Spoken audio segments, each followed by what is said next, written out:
Yeah, okay, it looks like we're live. Denizens of the grid, welcome back to Android Netrunner. It's been just such an amazing last week for Netrunner. I don't know how much all y'all keep up with it or don't. Lord knows I wish I kept up with it more than I do, and I'm already keeping up with it quite a bit. But we saw the Circuit Breakers and Circuit Breakers Invitational tournament first day of, where people who have won prior events get to compete, and my god, just some of the tech and strategies and decks that came out of that, just so beautiful, so wonderful to watch. If you haven't, I highly recommend taking a peek and seeing what you think of it. In any event, plan for today is something completely different. I want to build a beautiful basic Borealis deck, and that's not allusion to Wayland. That's just a lot of alliteration. I guess I should have come up with something more runner alliterated. Prepping a pretty Parhelion? Whatever. Don't matter. A Padmatastic Parhelion, perhaps? I have been experimenting briefly and dabbling in startup format, and I actually, you know what, let me just pull it up. I made this deck where the heart and soul of the deck was this concept that what if Captain Padma was actually just good enough? What if I could flux capacitor and ice on HQ and endurance my way in with a Padma charge and just not care about anything else because I'm getting in? And then that obviously does not work very well in standard, where there are, competing interests and other options that are far more optimal. But it worked fine in startup, because startup is just a lower power format in some ways. And a lot of this deck was crafted on the basis of just that. And then I realized I would eventually want to need a backup breaker rig, and I can hard install Orca because there isn't a competing economic interest, and Hyperbaric is cool, and Tremolo, since I was already on Panweave, and Wake Implant was very reasonable, and then I threw in Hippocampic Basilar with the intent of only installing 2 of them. I'm not going to go into all the details of this deck necessarily. If I end up building a Padma deck today, it's going to end up looking a lot like this probably, but I want to start from scratch to build it. I don't want to just lean on an old deck. But my point in all this was, I have found startup to be a rather charming format. It's quite entertaining to play. I haven't played it from the corp side yet, I'll admit. I've played it from the runner side primarily. But it's fun. And games are supposed to be fun, and I'm having fun, so I keep playing the game. So now that I know that, I'm thinking it's prudent to ask myself the question, is it only fun because I'm playing boat? I love the boat, it's great, and so even if it is, maybe I just keep running boat, that's fine. But then I was like, let's open the deck building up a little bit. I think what I'd like to do today is something that's been on my bucket list forever since I found out it was a possibility, and that is to build a Nova deck. Now, a Nova deck in startup lacks access to tons and tons of high influence options that exist outside of startup. But a Nova deck in startup also isn't competing with things like HHN, hard-hitting news, and kill you now combos with boom and such. You've got a little more flexibility and survivability just by the fact that the corp isn't quite as devastating. So I think there might be a hope for a Nova build, and you're missing out a lot of your scry features, so you need to have enough redundancy built in that you don't need to find everything. You don't have, for example, emergent creativity, which would have been really nifty. So I don't know, maybe it's not as good as I'd like it to be, but it's a thought. The other thing to consider would be just doing my Captain Padma deck and showing that off, since I like it so much. But now that I think about it, I have quite a few Singletons. I want to see how many Singletons I really am running with here. No, my money cards are heavily tripled up. But let's ignore money for now. Let's assume that I can find other sources of money. I would go down to 1 boat instead of 3, 1 flux instead of 3. Money. Son of a bitch, could I just build this in Nova and make it work? I would need to replace 1, 2, 3, 4, 1, 2 monies 1, 2, 3, 4, 1, 2, 3. Oh, right. I wouldn't be Captain Padma, so I wouldn't actually get the core benefit of my deck.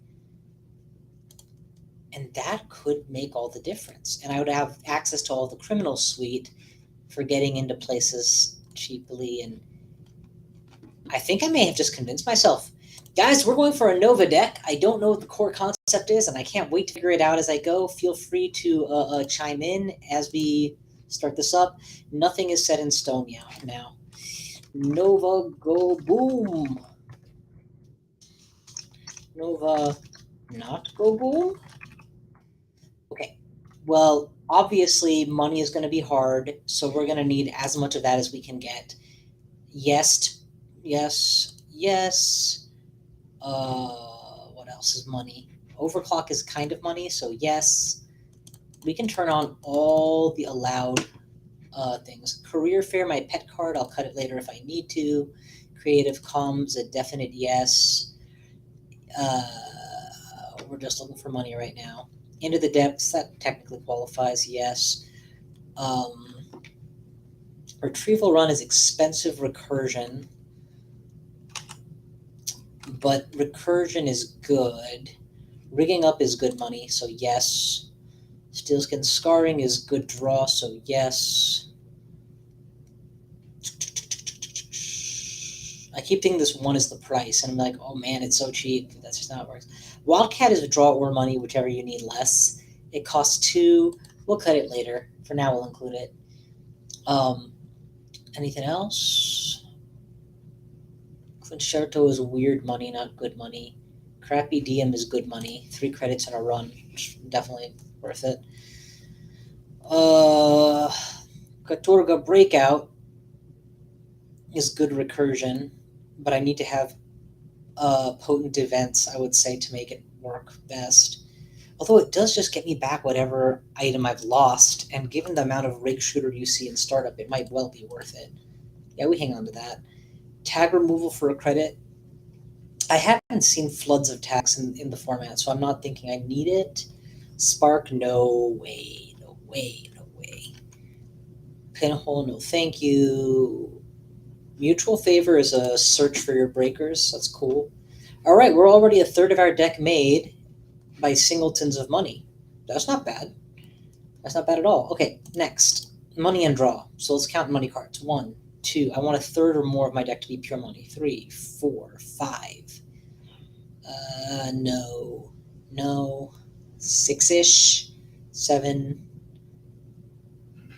8. Maybe 9. Maybe 9-ish. That's not great. That's not great at all. Let's go to resources, see if we can get more money out of resources. Aesops is worth considering if there's something that's going to give me good targets. Let's speed this up a little. What works with credits? Environmental testing is a negatory. Info bounty is a must-have. I'm shocked I haven't seen more of this when I played startup. It's just such good recurring money, and security testing as well. Scrubber will definitely help us against decks that Scrubber helps against. Click for 3 credits once is decent. Telework contract is money. I think that might be it. This has to be triggered twice to make it worth the while. But it does help you run your mark or your security test profitably. And it gives me another target for career fair, which as of now I have 1, 2, 3-ish targets, 3-ish targets. It's not good. Career fair might end up getting cut. It's not very combo-y. Let me pop into chat, see who or what has said anything. Nope, nothing yet. Okay, no problem. Let's see what else we can do here. Hardware. Oh, yes. Now for the fun stuff. A prepaid voice pad will help with how many events. If it's 8 or more, it might be worth considering. That's plus 6 credits if I use all 8. 0, it's 1, 2, 3, 4, 5, 6, 7, 8, 9. it's potentially plus 5 credits over the course of the entire game that serves no other purpose but credit gaining. Now compare that to a card like this, which in 3 clicks immediately can give me 5 credits and have 3 more to spare. This one, which will be infinity credits over the course of a game, probably at least 10. This one, click for 3 immediately. Twice used, this is already 4 credits, or 3 times used, this is already 5 credits. Yeah, I don't think prepaid voice pad is going to add up fast enough to be worth it, unfortunately. Not unless my event mix changes. And does that mean Ghost Tongue suffers the same fate? Yeah, probably. The problem is that they're singletons. All of these events are singletons. Howdy, everyone. Welcome to chat.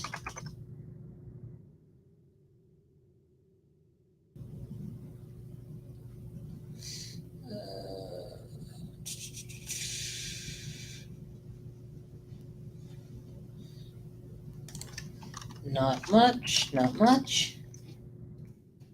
Alrighty.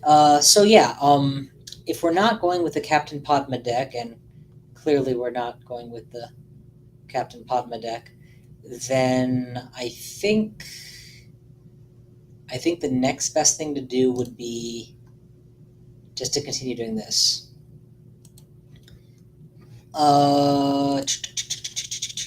Yeah, sorry. Panweave is money as long as I'm running HQ.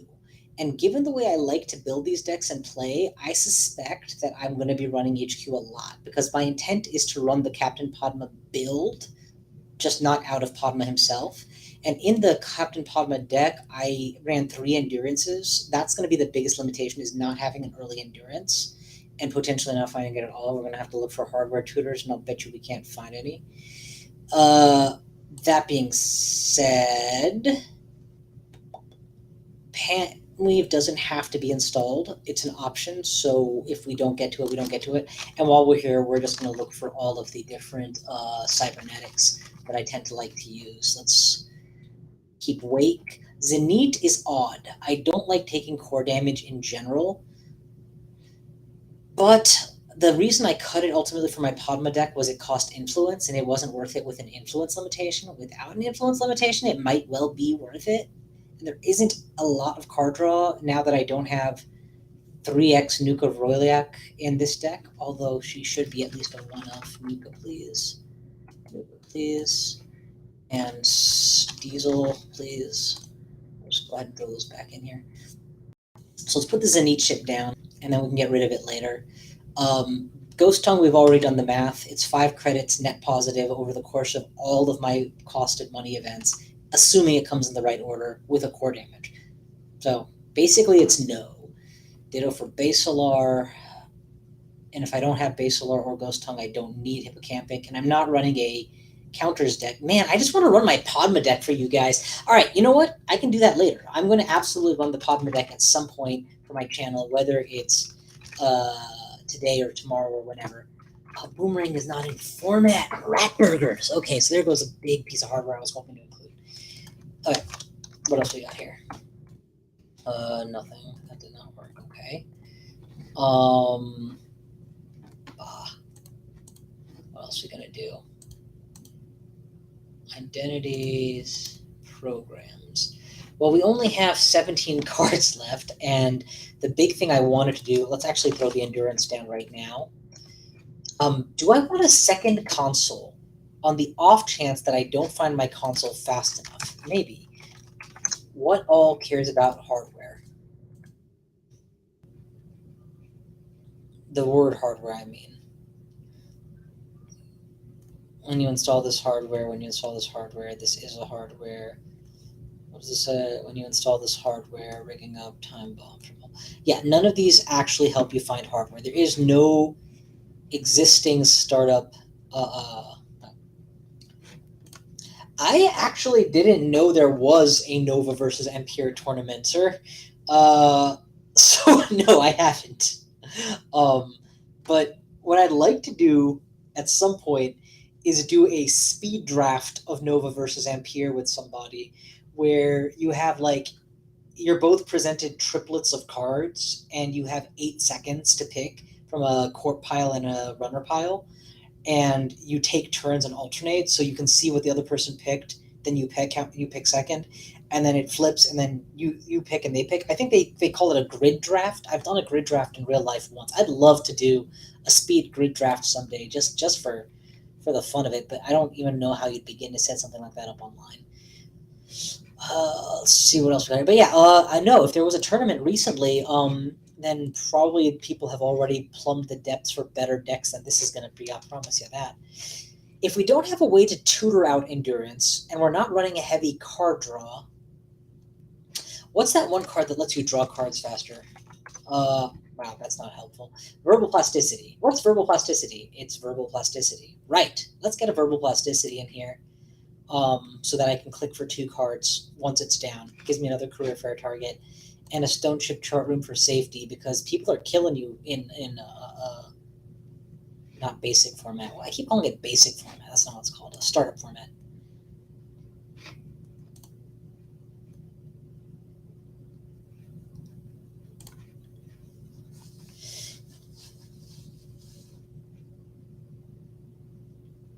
I'm confused what that means. Does that mean that you can run Boom because this is startup format, so it wouldn't be possible? Question mark. But or is this like a way to join the tournament halfway? I wouldn't. Oh, we have a taker for grid drafting. Sweet. Yeah. The thing about grid drafting is, and the reason I'm super excited about it. Oh yeah. So the reason I'm super excited about grid drafting, if for any of you who haven't, actually, you know what? I'm going to pause and explain grid drafting properly, because I kind of glossed over it, and it is, in my opinion, one of the coolest ideas. How can I draw while being in window? Doodle. Let's see if there's a doodler I can use. Free online doodler. No, that's not what I need. Pricing made easy. Come on, people. There's got to be a way to Google Doodle. Google Doodle should work. It's not what I thought it was. Never mind. This is just, I didn't come prepped to doodle. But I do need to be able to demonstrate what I'm talking about. Let me...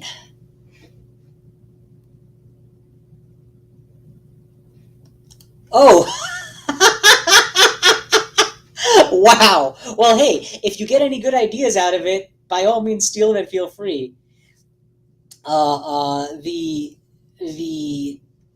bottom line, I would say, is you're not going to get a good Nova deck that's designed for startup compared to a Nova deck designed for standard, because the ratios are all going to be wrong.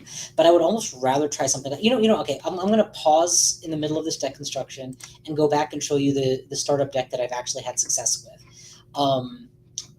Cancel this. So this is my startup captain. You can ignore the 1 loss here. On my alt profile, I've had nothing but wins. I think I had 1 loss, and this was me running straight into a Scorched Earth, Boom You Dead, or End of the Line, Boom You Dead, that I didn't have to run into, but I did. The concept of the deck is very straightforward. 3 endurances, but your second goal is make money. And this deck makes money better than most people are building for that I played against. You've got 1, 2, 3, 4, 5, 6, 7, 8, 9, 10, 11, 12, 13, 14 money events, right? And that's not counting the 1, 2, 3 telework contracts, the suck a 1 credit off your opponent, pan weave, all designed to make you rich. So the goal is drop down to prepaid or don't, money up, money up, money up, money up, money up, money up, slap down an endurance, or ideally rigging up the endurance out. You're Captain Padma. You run R&D and your boat gets charged. You succeed in running R&D, your boat gets charged. You drop a flux capacitor on any ice that costs 3 or more blocking your way to R&D, your boat gets charged. So guess who's getting into R&D whenever they feel like it? That's not good enough. You set down security testing or info bounty, And now every turn you're gaining 4 credits because you're running whatever security test you feel like or info bounty. You're stacking Wake Implant and Panweave to gain an extra credit, lose them a credit, get an R&D access potentially off of your security tested HQ so that you're getting paid, or info bounty HQ so you're getting accesses, and you just get richer, richer, and richer. Until eventually, what ends up happening is you kind of sort of have this dominant position. Now, slowly but surely, you drop a Tremolo, which, if you really have Wake and Panweave, means you're breaking 2 barrier subs for 1 credit. You drop a Hyperbaric, which, if you manage to rigging it up out, or if you play it hard, you already have 2 counters on, so it breaks all 2 strength code gates. You use one of your charge counters that you get off of the running of R&D or off of the whatchamajigger, flux capacitor, and it charges it even more. And this means you're eventually getting through code gates and barriers on the cheap. All that leaves now is, what do you do for sentries? My ultimate build actually includes Mimic as well as Orca, so that you're not forced to take a 10 credit hit to install a sentry breaker. If you're doing really well, you can drop this and then be like, now I have even more ways to gain charge counters. If you're not doing particularly well, you drop Mimic. This bad boy right here, though, is the real winner. In my ultimate build, in my later on builds, I have 2 of them. One K2CP turbine, which, if you do the math on it, the rig is now 2, 3, 4, 5, 6 influence, means that your unboosted Hyperbaric with just the default counter is 4 strength. That covers most code gates. Your Orca doesn't need to be boosted from 5 strength, so it's just 2 credits, break a sentry, gain a charge counter. And the barrier breaker starts at 4 strength, so at most you're paying 2 to boost, but generally you're not paying anything. The result of all of that is ice is already practically free, and you have the endurance. So if it's ever not free, now it is free. This is not good enough in standard format. I want to say that again. This is not good enough in standard format. But in not standard format, the last game I played with this deck, my opponent ran that thing that if you're tagged, you can destroy your opponent's hardware, and trashed not 1, not 2, but I think 2 of my endurances the same turn I played them. I lost 16 credits worth of endurance hardware. And I still dominated the match because I'm getting it everywhere and putting. And it's such a nasty lock, because in this low econ format, having 4 credits a turn recurring is bonkers value. Stone chips to help you build your deck out faster and to protect you against Jinteki shenanigans. Baselar Synthland is probably on the chopping block, but I do find that in matches that I'm not worried about cards in hand or murder, it's a 1 credit way to vastly improve my economy in a limited economy format. Hippocampic undoes the damage of this naturally, and you notice the doubles on some of these. It's because you want to be able to take damage and still keep it. And Rig Shooter is very popular in startup format because it's so limited recursion. There's no simul chips or equivalent for Shaper. This deck is really good, in my opinion. I'm not saying it's top tier, but I think this takes the playing of Netrunner out of your deck and into your skill. What do you run? When do you run? When do you be cautious? When do you take risks? When do you double down? Also, it makes it lets Padma shine a lot, because it's not a he, right? It's a she. It's a cyborg. It lets Padma shine a lot because you don't have to just charge the boat. You can charge. This has actually happened to me in one game. Run HQ, Panweave, and Sec Test gain 3 credits, right? Deny them 1. Get the counter on Wake. Second click, run R&D, use Padma to charge this up to 2. Break with Orca, use Orca to bring it up to 3. Because it was flux capacitor, bring this up to 4. Access, recharge endurance, boom, quad access. From no charges on Wake to quad access in 1 turn. Nutty. Absolutely nutty. Anyway, yeah, I'll stop gushing. This is the deck that, if I was being smarter, I would just play this deck. But because I've built this as a building stream, and because building is fun, and because I like playing stupid crap, Nova not go boom? Nova not go boom. Because there's no boom in the format. But yeah, if you would like to try if you want to use something as a jumping off point, I do not recommend following this build. This is not going to end well for you. Follow that build. That's more likely to help. But back to what we were actually working on. So if we were to stick with that exact same concept, then we would want to go with tremolo. Though actually, now that I say it out loud, why should we? We're not limited by influence. Let's look at every fractor in the format and decide which fractor actually works best for a deck that wants to start on endurance and graduate to a breaker suite. Free to install, huh? Free to install, but you need to make a run before it's actually viable to ever use this. At which point it's weaker than Corroder. That's just bad. I would rather run Corroder and pay 2 credits once than have all those restrictions. I would rather pay 3 credits and have Cleaver? Nah, Cleaver's not strong enough. Suffer a core, gain strength for every core you've had. Propeller. Propeller is a fixed strength that can be strengthened. So, no joke, if it weren't for endurance, I think K2CP Turbine people would be paying a lot more attention to. I love it. I think it's a fantastic card. I also don't think it's cheap or broken. I think it's quite well designed because the game is not just bits and breakers.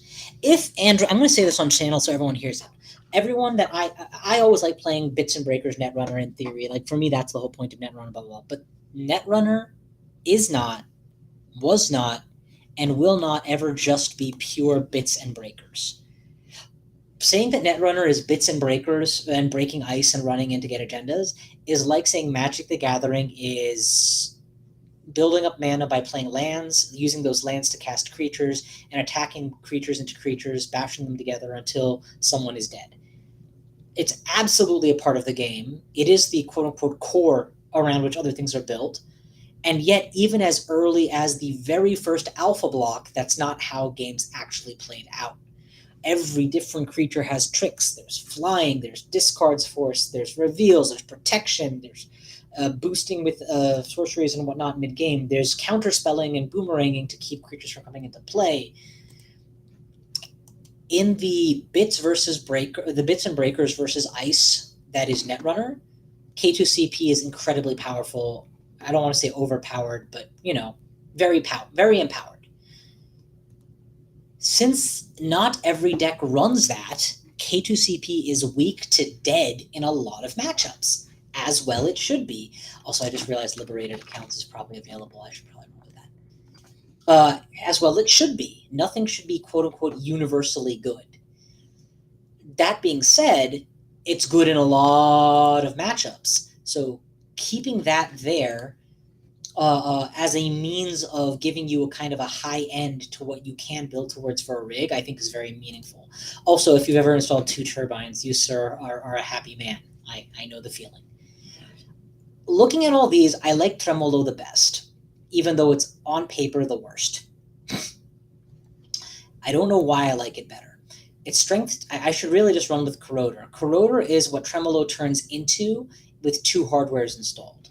I have 3 hardwares available in a Singleton deck that I'll be digging for.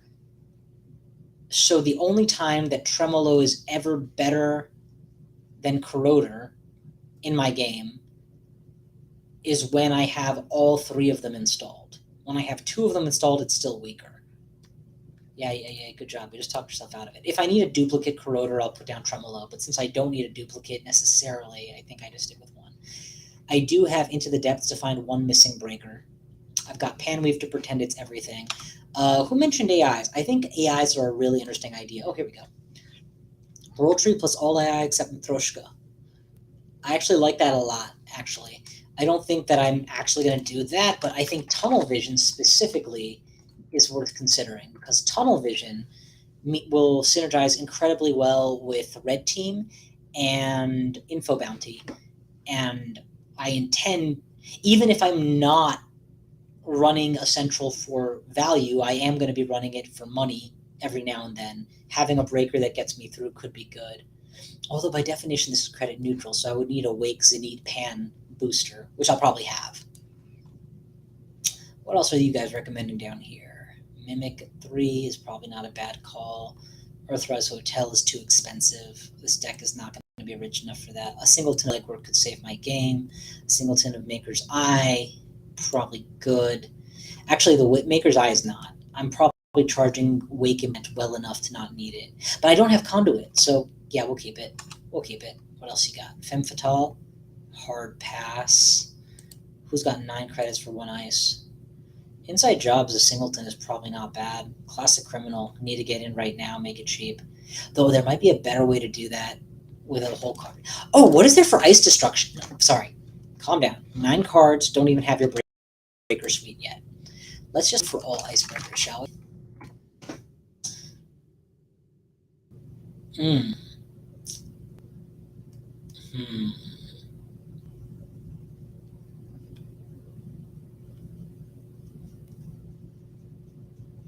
Nothing about this deck has made it. Oh, let's go with a Isle of Thuns. I don't know why it's not already in here. Oh, because it's not available? Say what? I thought the Isle of Funds was available, but apparently it's not. Oh man, this format is even more limited than I realized. Matryoshka would be such a sadistic joke. 6 copies, but you're only allowed to have 1. Actually, does Matryoshka override that? Let me see the text on Matryoshka real quick. Limit 6 per deck. Okay, it doesn't say you may have 6 per deck. And usually, by magic law, when one says you may and one says may not wins. Let's throw in a time. That's no, not a time bomb. Time bomb is bad. Chastushka. Yeah, throw in a Chastushka. Chastushka is great. If I can ever pull it off, I'll be a happy man. Run in there, nuke the HQ, and get a whole bunch of accesses off trash. Chesve is nice. 2 recurring credits per turn. Depending on what my final rig looks like, it could be valuable. This is literally turning into pile of good stuff. It's as if I was drafting rather than designing this deck. Hyperbaric. What do we think of Hyperbaric? Hyperbaric, what does it pair well with? What does it not pair well with? It pairs well with Chesve. It does not pair well with the Endurance.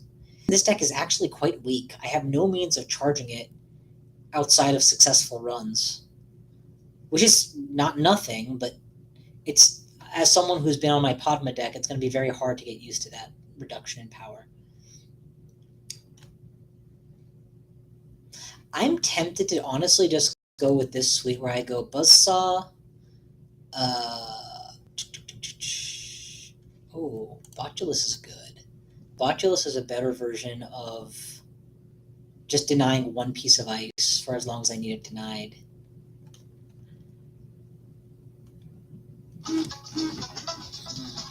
Let's see. Quick off mic. I'll be right back.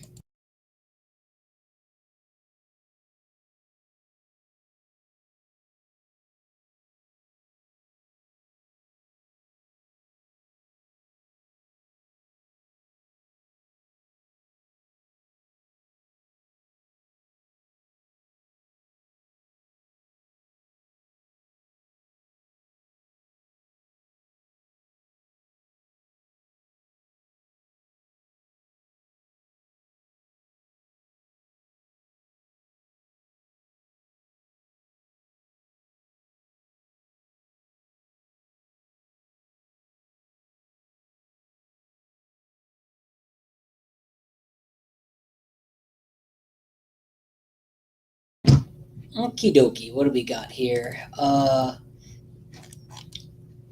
Botulus, okay, Fermenter is great if I find it early, mediocre if I find it mid-game, but not bad ever since money is king in this format. Corroder, Tunnel Vision, Botulus, Chesve. Cat's Cradle. Is Cat's Cradle good, bad, or good enough?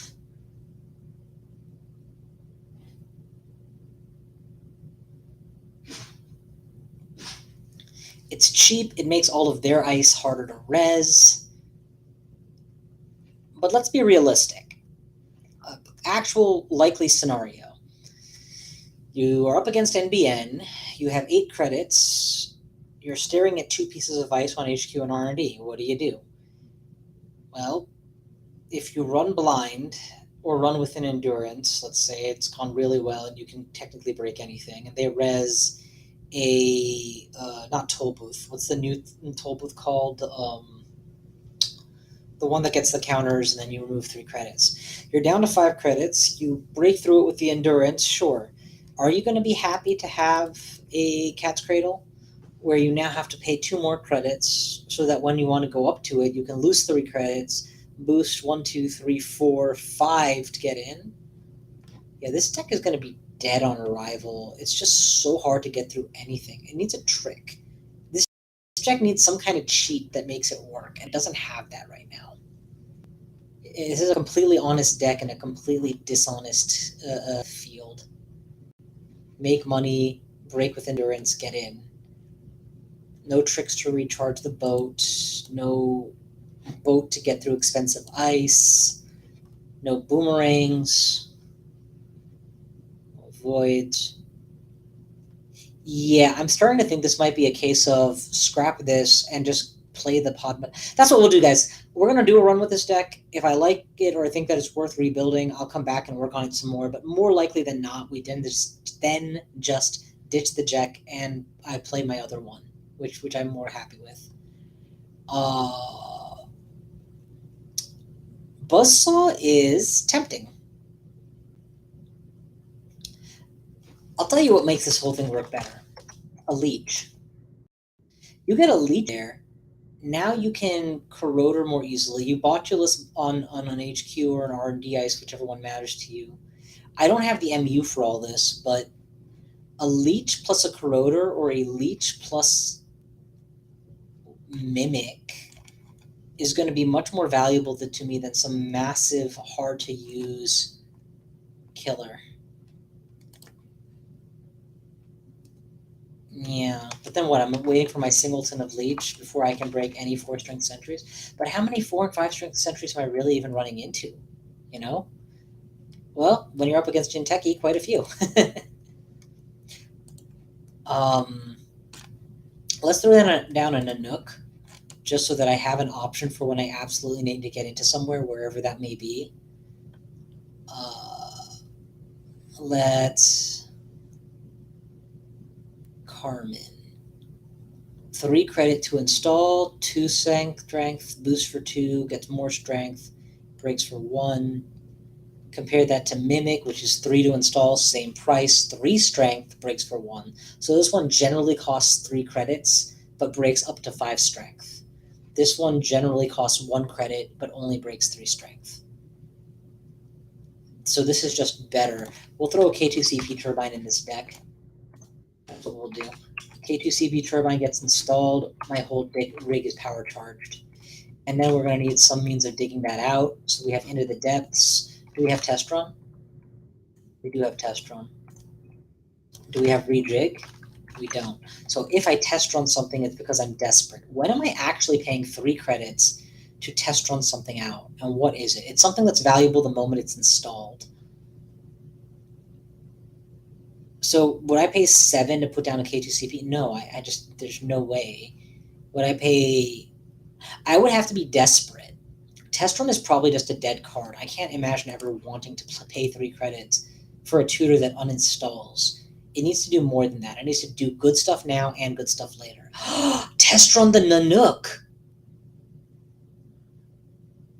No, because see, it specifies uninstalled. Test Run Nanook, run, put it on top of your deck, keep Nanook. Now that would be nice. That would be really nice. Does that work with Mayfly? When this run ends, trash the program. Okay, what does Test Run say? When your turn ends. Nope, doesn't work there either. Yeah, forget it. I think we keep a Singleton of Sneak Door. It's not a great card for this deck, but if I'm having a hard time getting what I need, Sneak Door in and Dockland's Pass / Wake Implant Charge could be very valuable to just quickly winning the game. So we have a very solid Barrier Breaker, a oddball Sentry Breaker. We don't have a Decoder yet. I do absolutely want one of each. Thank you very much. Buzzsaw, probably. Yeah, Buzzsaw, for sure. Hyperbaric is decent. Unity. One code gate subroutine. Unity is worth considering, actually.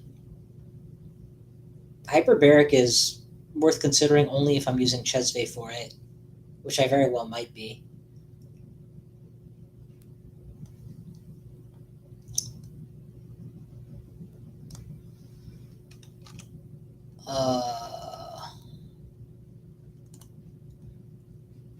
Yeah, exactly.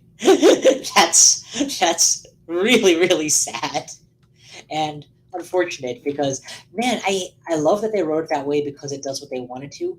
I hate that they wrote it that way because there's no way to cheat. The only thing I can think of is flipping it upside down would technically preserve the card without uninstalling it.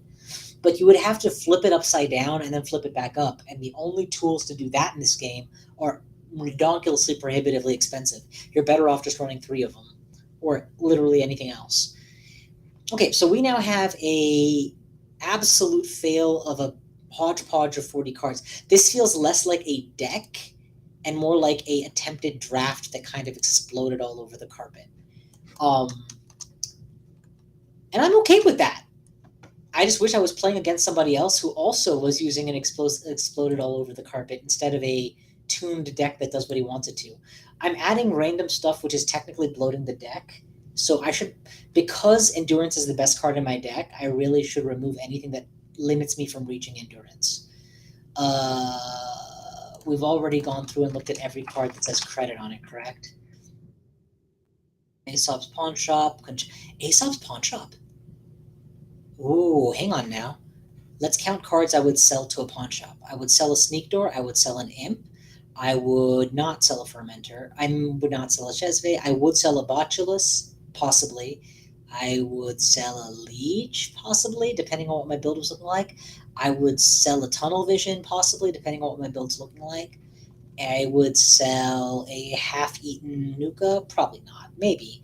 I would sell... I might sell a no, I wouldn't do that. It's credit neutral.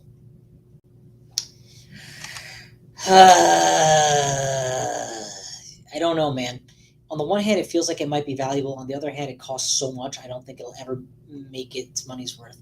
Smartware is 2 clicks to gain 3 credits, and then another click to gain another 3 credits. 3 clicks for net 3 credits. If the game's 6 turns long, that the math doesn't add up. Tread Lightly is a better version of, no, it's a worse version of Inside Job, so why not just run Inside Job? Do we have Inside Job? We don't have Inside Job. Considering the state of my breaker suite, namely crappy, we're definitely going to run one Inside Job, just to get in when we need to get in. I'm going to nix the Jailbreak. I've got plenty of other ways of accessing multiple cards. Legwork says get 3 cards, pay 2 credits. But Jailbreak says get to pay 0 credits, get 2 cards, and draw a card, and use it on HQ R&D. So Jailbreak is just more flexible, so we'll go with that. Katorga Breakout, I don't think I need. As much as it sounds nice to have the ability to pull something from trash, it costs more than it's worth. Unless I happen to have the PPVP credit. Oh, we never ran with PPVP, did we? What's the now? 1, 2, 3, 4, 5, 6, 7, 8, 9, 10, 11, 12? Let's assume we've played 4 of them already, and there's 8 left in the deck, and then I play the PPVP, and I play 2 more of them, there's 6 left in the deck, and then I play all those, it's worth 6 credits. That's like that's not the worst case scenario, but that's an average case scenario at worst. That's not a bad case scenario. PPVP now does make sort of sense. Certainly if I play it early, I'll get a lot of value off it. So one more thing I have to decide whether to keep or cut. Thanks a lot, Crazy Brain. Let's see what else I can get rid of here. Fermenter is good.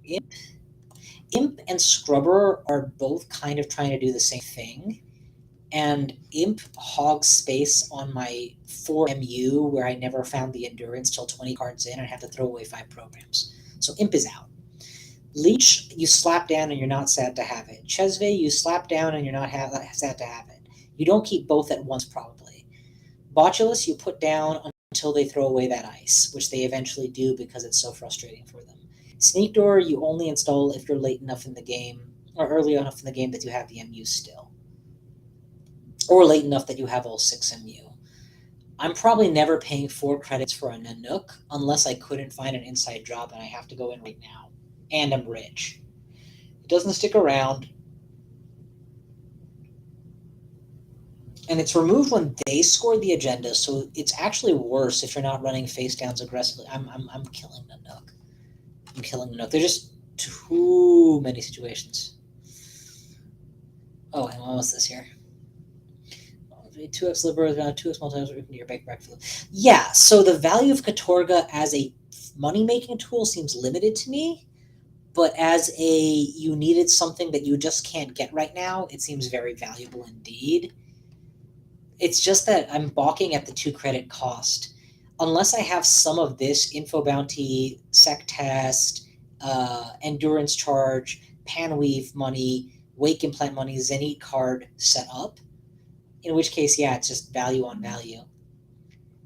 I've just gotten spoiled. Oh, yeah, that's what I should do. Any AIs that just work well, period. That's a no. Admin at 3. No, that's worse than Botulus because you have to pay for it. I was wondering if I could just install an admin at 0, 1, or 2 strength as if it were a Botulus. But no, Botulus is in a league of its own. And Hippo, I'm assuming, is out of format. I wish it wasn't, but Hippo is out of format. 3 more cuts. Crappy Diem is not my best card. But anything that says money is worth it. Overclock. I have no tricks for overclock. Well, I do. I can use it for... I'm debating whether Hyperbaric is better than Buzzsaw. 4 credits, and it's still worse. 4, actually, as in paying in 4 credits to get the +2 strength. 8 credits, and it's better. Chesve credits, somewhere to continuously use them. But Leech value, somewhere to continuously use those. Yeah, at worst, it's a wash, and yeah.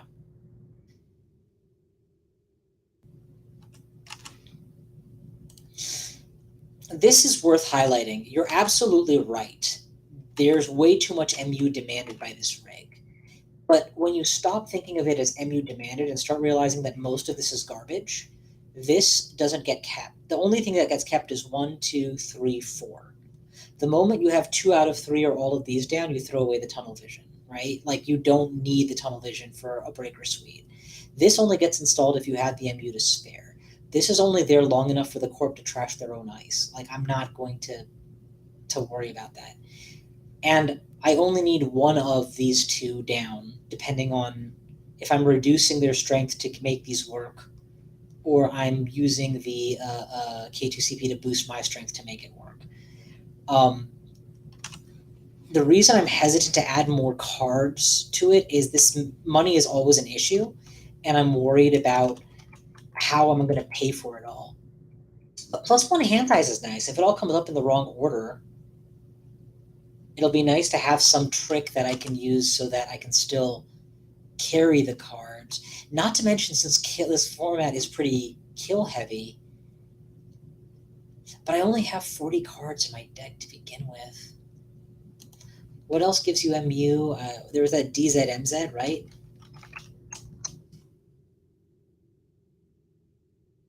DZMZ at most saves me 4 credits, 1 per program. I wish it was programs and hardware. Oh, wait, these are all programs. DZMZ is okay. DZMZ is good.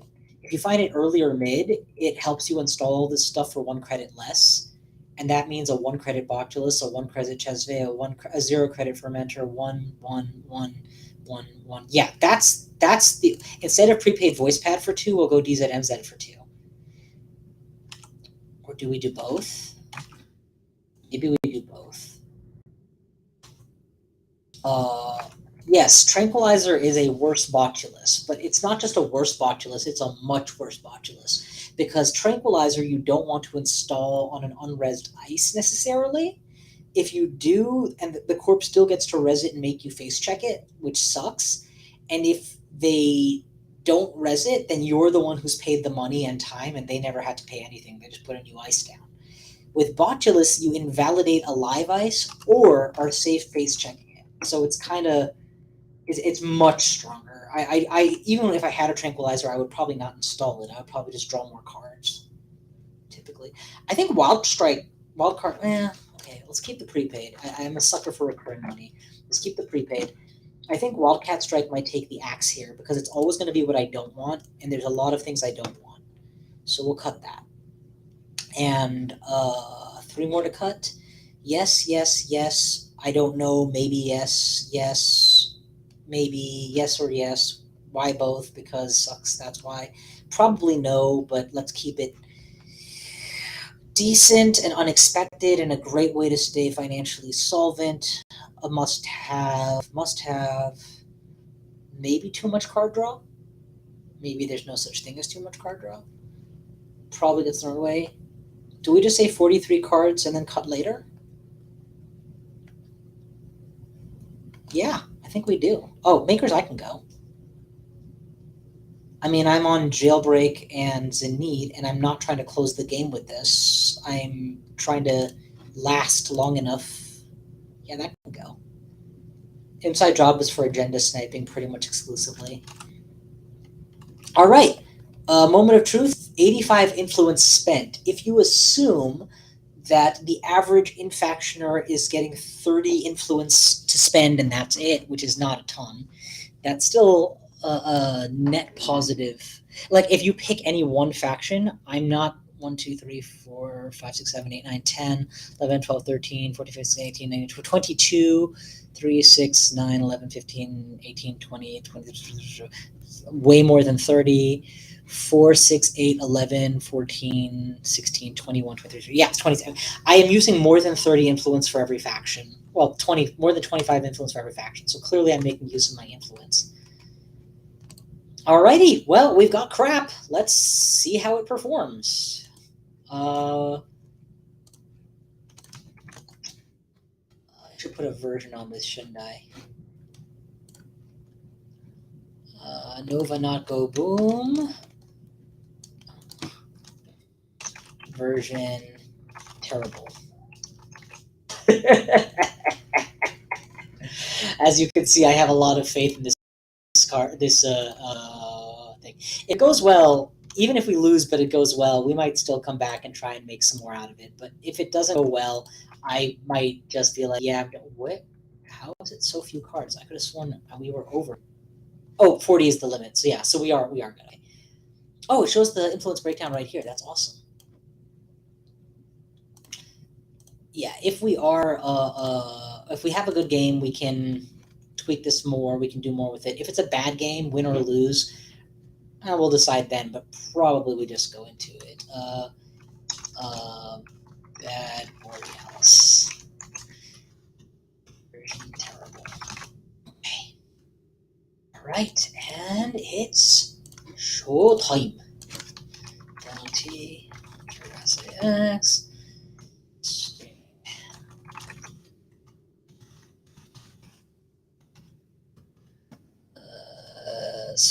Casual? No, start. I've made that mistake so many times where I pick casual and then somebody comes in and absolutely blows me out of the water. But hopefully that doesn't happen this time. All right, let's see what we got going on here. I've got a whole bunch of these messages to deal with, and it's nothing I have to worry about. Hilariously, it's people on Discord asking about a game. Ooh, we've got a taker. All right.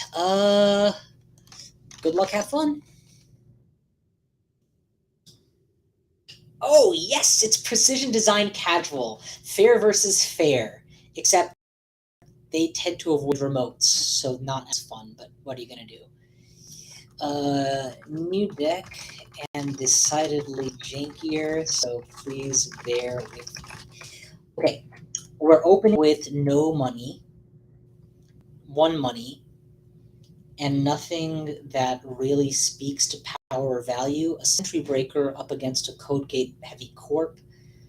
I think we just mulligan this hand. I don't like anything in this. I didn't get the boat.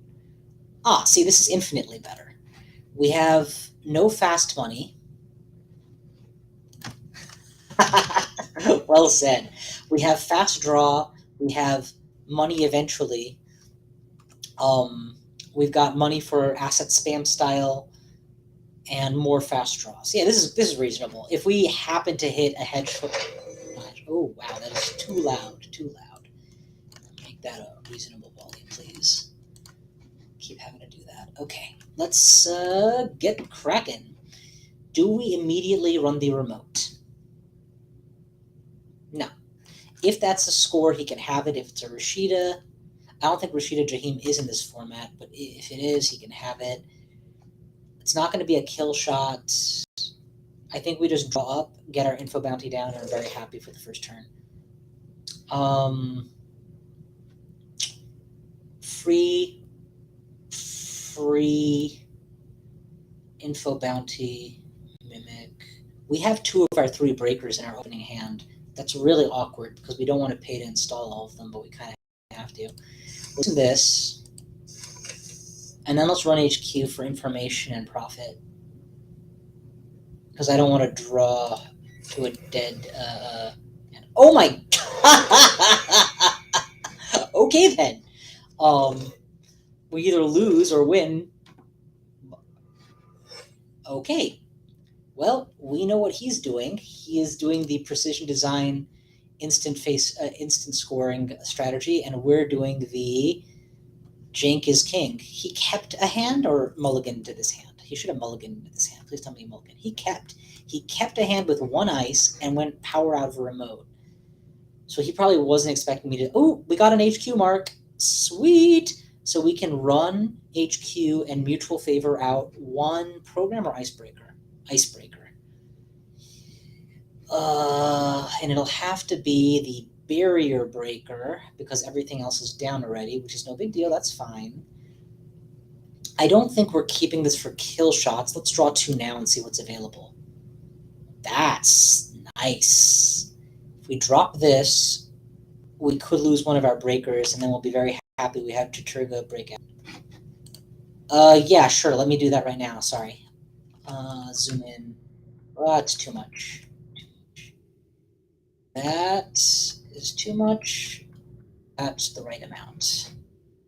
And I gotta remember, Andre gave me good advice on this one, that you can hit a button that keeps things zoomed into the right distance. But okay, if I go 1, I'd rather lose this than lose one of my breakers.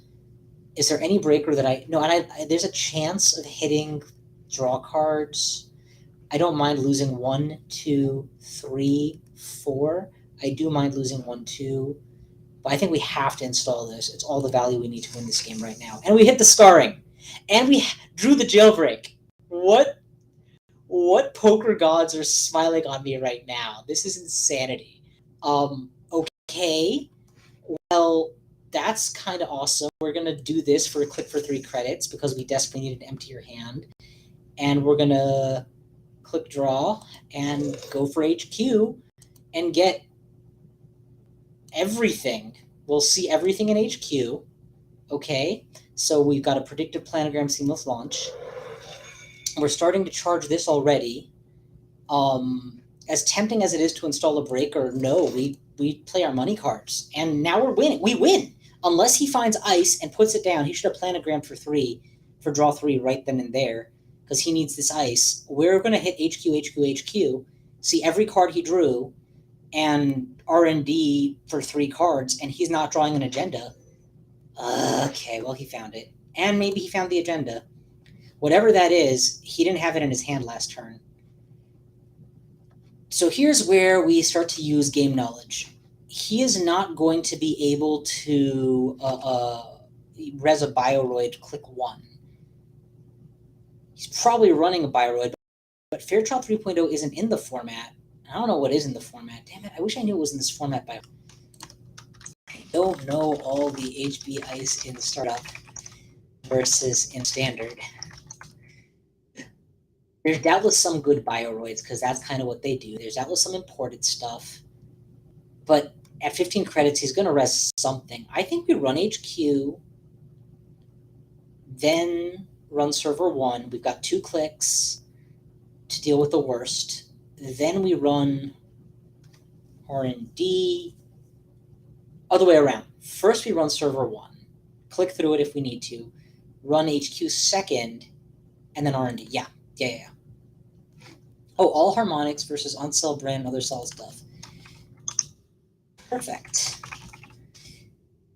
Let's do this. Let's run server 1. I'd rather faceplant now than later. I'll know what I need to get, and it's perfect. Fire away. That means that my buzzsaw becomes a high priority install. I think this turn actually now becomes. Do we run R&D for 2 credits, or do we slap down buzzsaw and run the remote that he didn't think we could get into? I hate to say it, boys, but I think we do the latter. We're going to give up our easy opportunity just because he didn't know. Wait, undo dash click. He didn't know that we had the breaker. So if I was him, I would have been gutsy. He has precision design, so he might very well be trying to. Yes! Yes! Vitruvius is ours! May fortune favor the foolish, or the headstrong and bold. Okay, good. We're 4 points. 2 more and we're not dead. And you know what I just realized? In a 42 card deck, we're already a third the way through it. So our card draw isn't toilet. Okay, we're just going to first click Run HQ. We can click through most of the nasty stuff. And we're going to have to. I don't want to lose a program. I don't want to be limited from steal or trashing. And I don't want to give him a free install. Actually, I kind of do. Do I click through all of them? We're definitely clicking through trash uninstalled card because I like all my cards. I think I let him have this one. I don't think I'm about to hit anything good, and I'd like to have a click back. I don't want him to get a free install from hand knowing that I can't steal it. So we'll prevent that, but he can have that one. And then I'll have 1 click left to do good stuff with my last click. Yeah, that's fine. Okay, we good? We good? Okay, breach.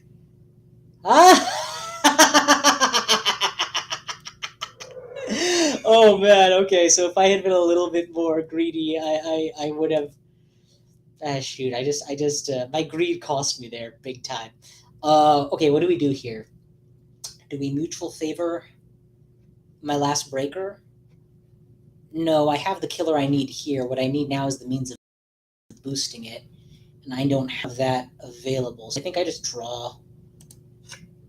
Perfect.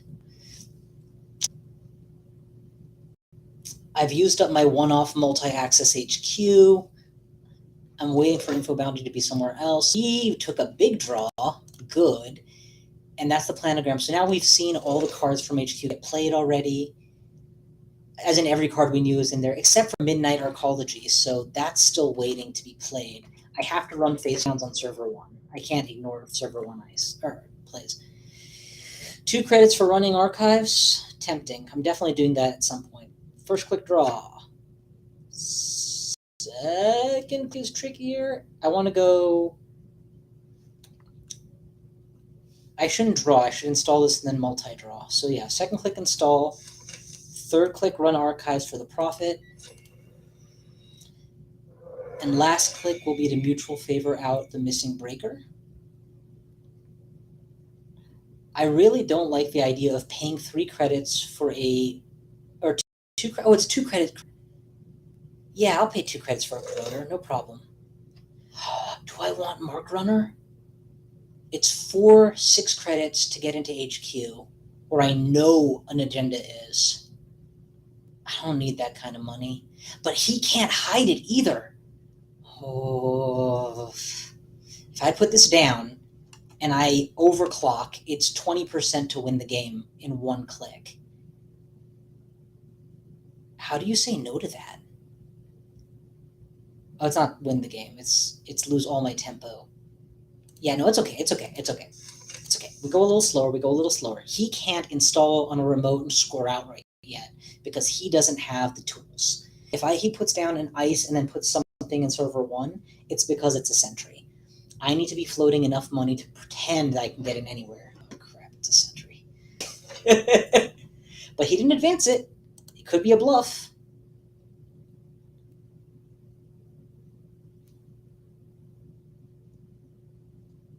I think I let him have it.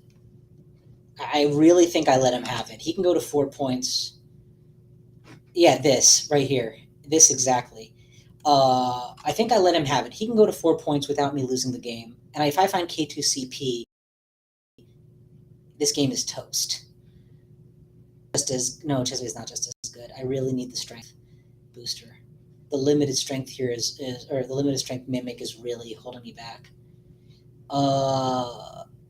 I don't want to pay 3 to get this down. Not when I can click for 3 cards. I think... Oh! I can inside job the remote. I should inside job the remote, actually. It's a free access. It's 2 credits. The question isn't whether I should. The question is whether...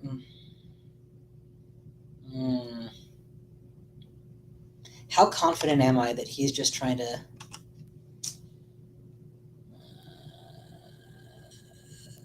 When I run R&D, I want to have a fully charged wake, and I want to be getting a refund for doing it.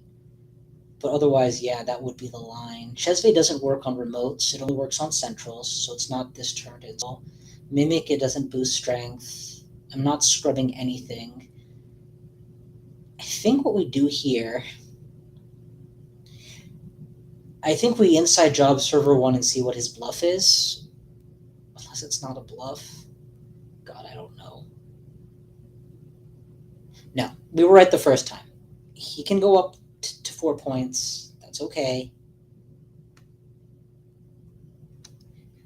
But I haven't seen any assets or upgrades from him either, so I literally don't know what he's on. No, we're just going to play it safe here. Money and run archives for more money and breach. And we're going to pitch our rapid draw card that costs too much to put down and see what he's got. Really, I should have pitched Scrubber if I don't think he's on anything. If he precision designs that out, I'm going to feel so dumb. Like I talk myself out of a steal. But all I know... I didn't talk myself out of a steal. I thought Spin Doctor wasn't in the format. No, it's Jackson Howard. Okay, yeah. So, yeah, this was the Jackson replacement they printed. So, yeah. Perfect! Whoa. Hachi, wawa caramba. What's he doing? What's he doing? He must have the other Seamless in hand already. That would make sense. And what's he doing? Is he poor? Why did he trash his Enigma? Just pay an extra credit. It's a tax. It's a 1 credit tax, but it's a tax. If you ever break... Well, whatever. He knows what he's doing. He's going to install here, and this is going to be the big one that I need to get in, and I can't get into. I'm guessing that this is inside job protection, and this is the agenda. I'm guessing he's out of bluffs, which means he doesn't know it, but I'm going to first click inside job, bypass, click through, get it. Server 1. I've got all my clicks. I've got a bypass. The only thing I can't deal with right now is Roto Turret. Until I find my endurance, of course. And you're just letting me have it. That's not a good sign. That's a very bad sign. You got me that time, buddy. I don't think I need to pay to get rid of this. I think you have that. That's fine. Because you're going to get rid of it for me, and there's nothing here that I'm afraid of you recurring. I think I run HQ. I think I run remote. Yeah, no, none of those. Okay. Do we just keep drawing up, building our rig, or do we run R&D? I'd like to run R&D when it's most valuable. It's not most valuable yet, so draw up. 1, 2, 3, 4. This puts me over MU. draw up. Okay, we have our line. We drop Sneak Door and we Sneak Door HQ 4 times next turn. All it takes for that to work is for him to not do anything to prevent this turn. Since he hasn't shown me enough assets, I'm pitching the Scrubber and hoping for luck. If he chooses to go for server 1 score right now, there's nothing I can do to prevent it. But he probably thinks HQ is pretty secure, so I don't see him... Okay, he didn't remove from game, he just trashed. So that's probably an agenda with a Managarm. That's what I would do. Which means this may be less effective. But even if it's completely ineffective, it still charges up my Wake Implant completely, and that's what I need. Yeah, you don't get those. I get those.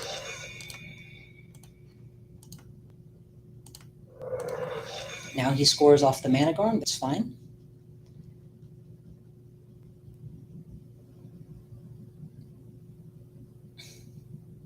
Sneak Door did exactly what it was supposed to do. Cheat me into HQ once. Any more than that's a bonus.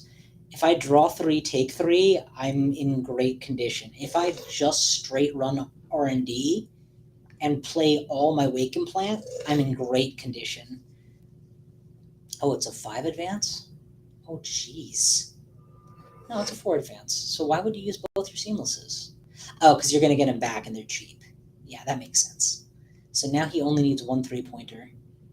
But I know he only has 1 Seamless in hand, and there are no more in the deck. So he can't install and never advance it. He has to actually advance it, which means that's not the winning play right there, most likely.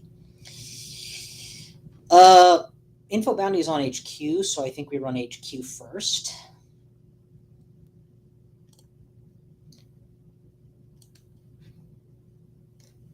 No, that's a bad idea.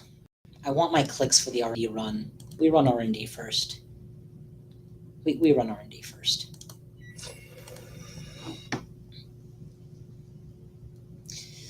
Even these 3 credits I can't afford to take the time for.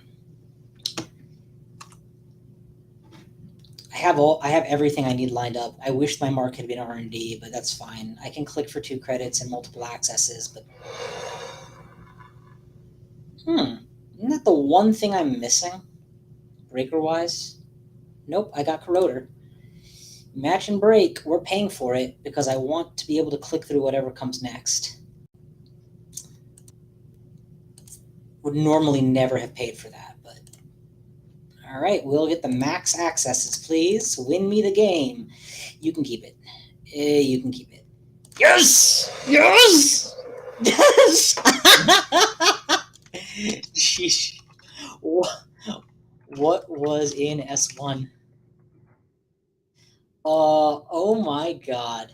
That was just so... And K2CP was the next card on... Oh, he's going to show us. He's going to show us. Okay, good. Oh, dear God. Wow. Well, we were right not to try S1. I thought Managarm, but it's even worse. Yeah, Vitruvius is good. Vitruvius with 1 precision design. He over advances it. He has 1 recur with plenty of good targets. He precision designs his way out of the game. I was never going to find my boat this game, or my DZMZ. Agreed.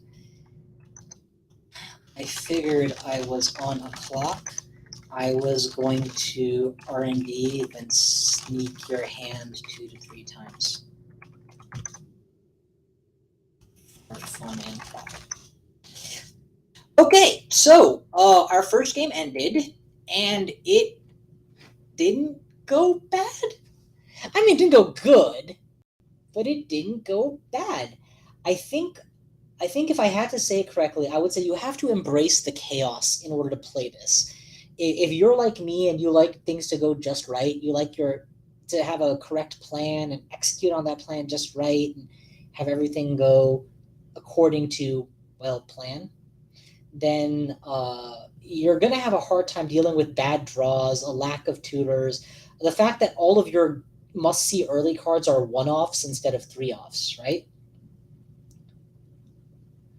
But if you're willing to just play what the poker god gives you, and you're not up against something degenerate and broken, then yeah, and I think that's true. Like, we were up against a deck that wasn't degenerately broken. It was playing fair Netrunner, build a rig or build ice, put agendas there. If he had been on Scorch, Public Trail Scorch, well, even then we would have been okay.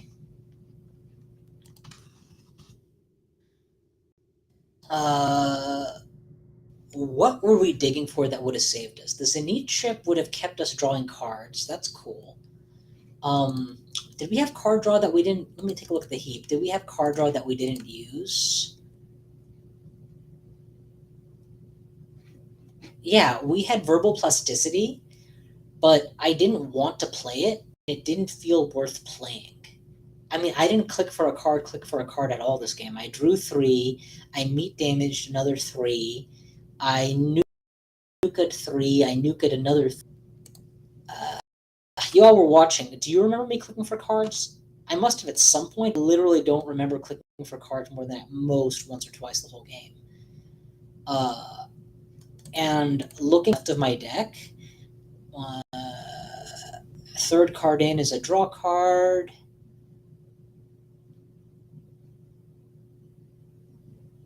It's a search card, not a draw card. No. I no. In fairness, I had hit all of my draw cards already except 1 or 2. Now, granted, the Zenith chip would have been good. I'm not cutting the Zenith chip here, but yeah. Tremolo versus Corroder. We're very, very glad that we went with Corroder. When the time came to install it, the extra credit felt painful, and it would not have been a good match against the barriers we faced at the strengths we faced. It would have been identical value. So, yeah, that would have been a bad call. I don't know. I feel like this deck is terrible but fun, and it's 100% win rate right now. So let's retire it. Let's make quick edits. And feel free to comment, y'all. I'll take a fee. Version not boomed. Let's cut the. I would have played this happily, or this, or this. The Mimic was bad for us. The Mimic actually got us stuck. Is Ice Carver in format? Ice Carver is too expensive because it's 3, but Ice Carver in this game would have made my Mimic hit the 4-strength Sentry. Let's take a quick peek at all of these startup ice.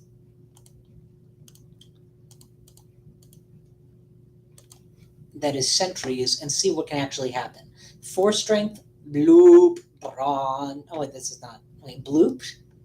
We'll kick you in the teeth. What else? Hakado's not a sentry, right? Yeah.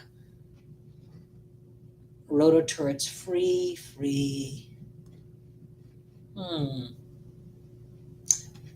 Breakable. Anemone is breakable. Bath at 4 on archives, technically. Oh, Lotus Field got reprinted? Oh, good to know. I did not know that. Karuna's 3. Swordsman. Okay, so we're through 2 factions.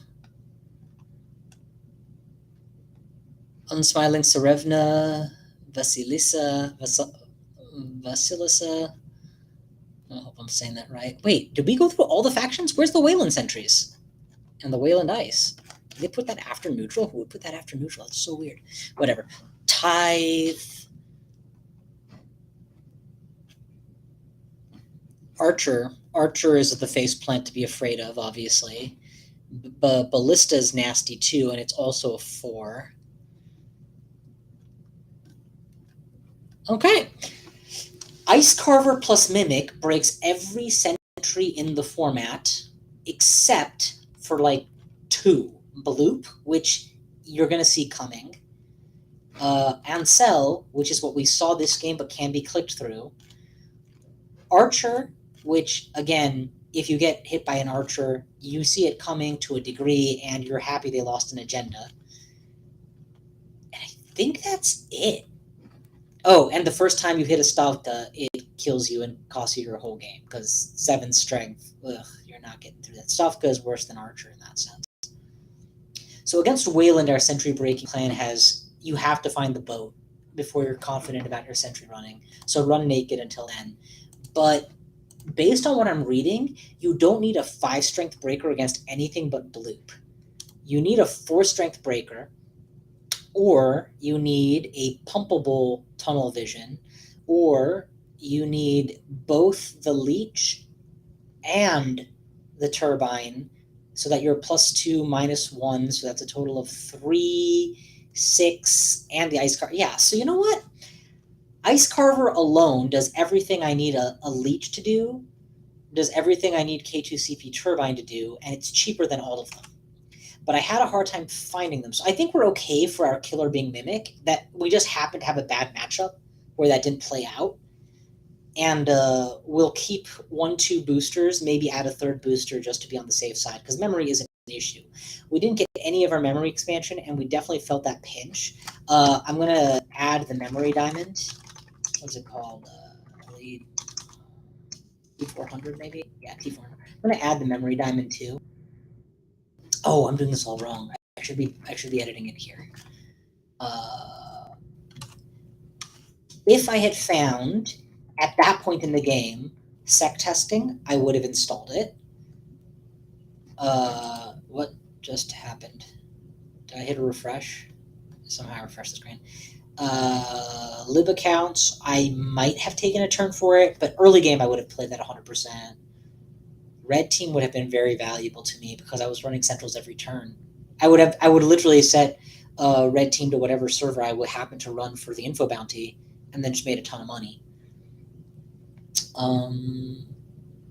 Yeah. I would probably have hesitated to test Dushka, but then I would have done it, and it would have helped me win the game.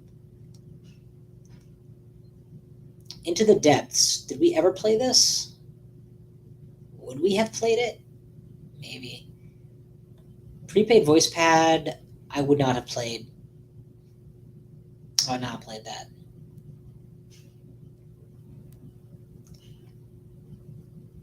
I would have played the DZMZ.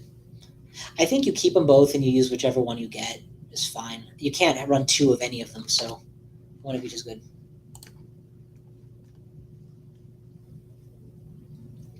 That's absolutely true, but the way I see it is I only need 1 card to deal with on sell, and that's my ID because I just click through it, right? And then, yeah, it becomes a liability after that. I also, against HB, it's super common, but I don't think I've ever seen it imported outside of HB. So, what are the alternatives? That's a good point, though. It is still looking for 2 cards, and truly what I'm thinking of in that situation is use the endurance and endurance your way through it. But what are the other killers available to us across every faction? Because if we're paying top dollar for a Mimic, it had better be doing more than nothing. And really, it is just a 3 strength base. 2 strength base, but can come down to 3. Boost breaks. So it's expensive to boost, but breaks every single sentry for 3, 4, or 5 credits. This bad boy is strength 1, 2, or 3. So when your rig is complete, Echelon is a Mimic strength, but can boost itself for 3 credits for those last couple that we've talked about.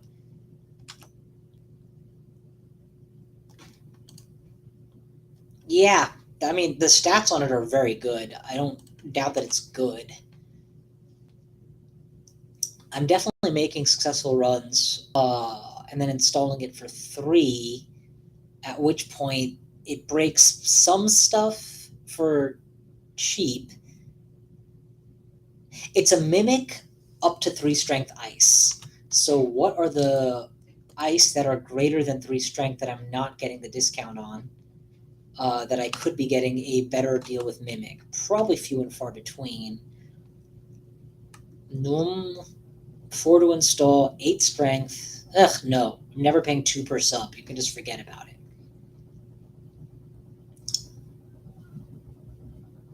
2 credits to activate, then breaks a bunch of subs. I think we should run with Orca. It's clearly the best in the format. That's the joke. Yeah, Onsell and Archer, right? And Onsell is 5, I think. I don't think it's 6.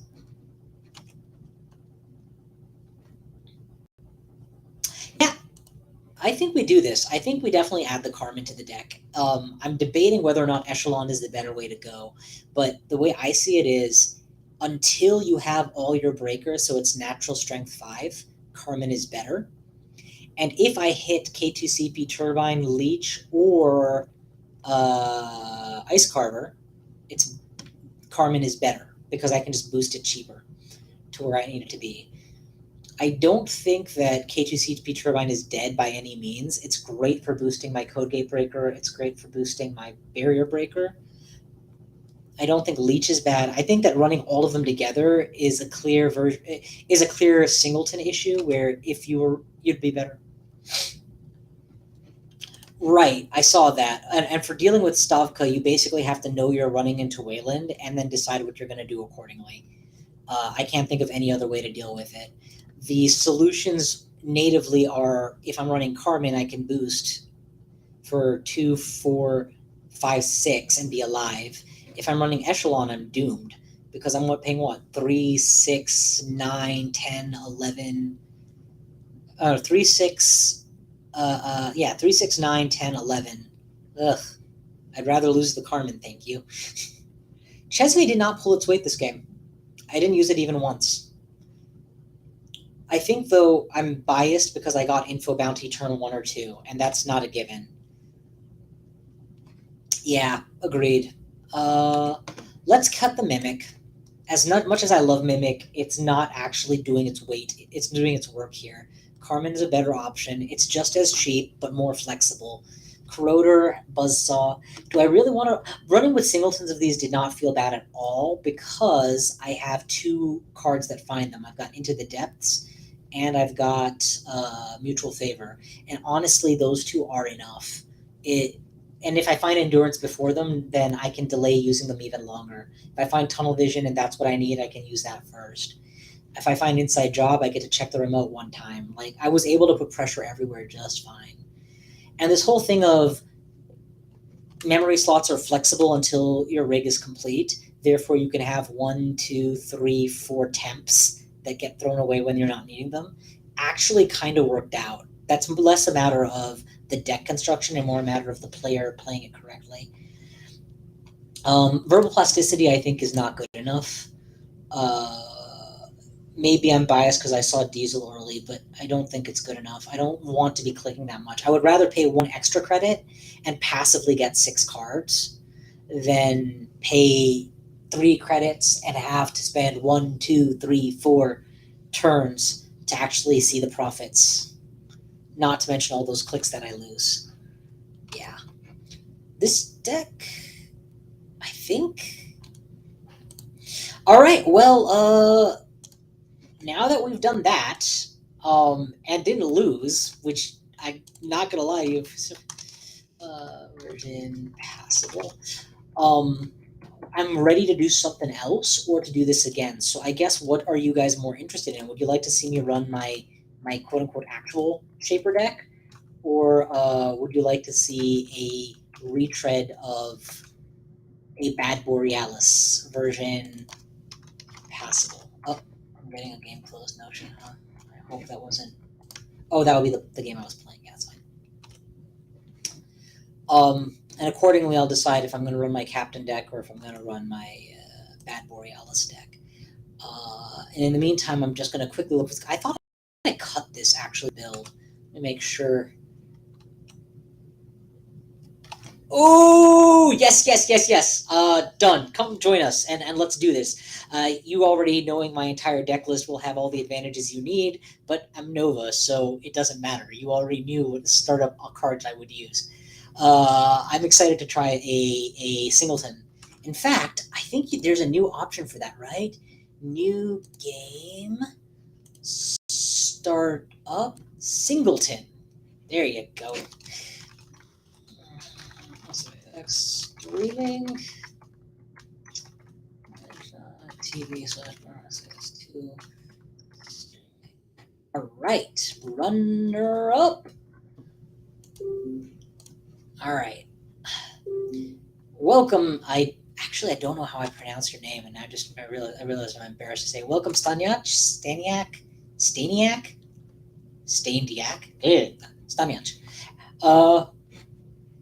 Yeah, right. Naturally. Good luck. Have fun. Let's do this thing. I should have at least a solid half hour, and then my time becomes less my own. Good luck. Have fun. Let's do this.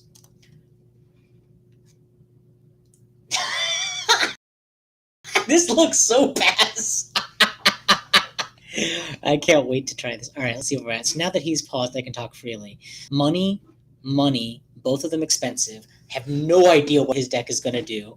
And if ever I needed a crash course, actually I should tell this name too. If I ever needed / was going to get a crash course into the card pool of startup, here it is. Okay, so right off the bat, he mulliganed, which means he might have a crappy ice hand, which is good. I can easily red team, run, and make a bunch of money, but I would need 2 runs to break even. Or I could lib accounts and take money and then start drawing. It's a slow but reliable start. I'm thinking draw credit, install credits is probably okay. Actually, yeah, we keep these. This is actually perfect, because here's what we do. If he doesn't ice, we drop the red team and we assault the red team. If he does ice, then we go the slow way and we lib accounts. So we can't count influence. My God, you guys don't understand how this feels if you haven't done this yet. This is actually legit intimidating. I am standing across from him. I have no idea what he's playing. All right, he iced 1. He got money.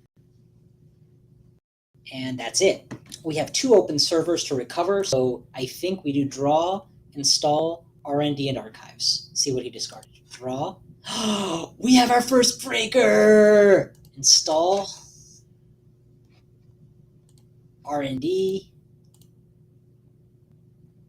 Well, he's going to have a fun house.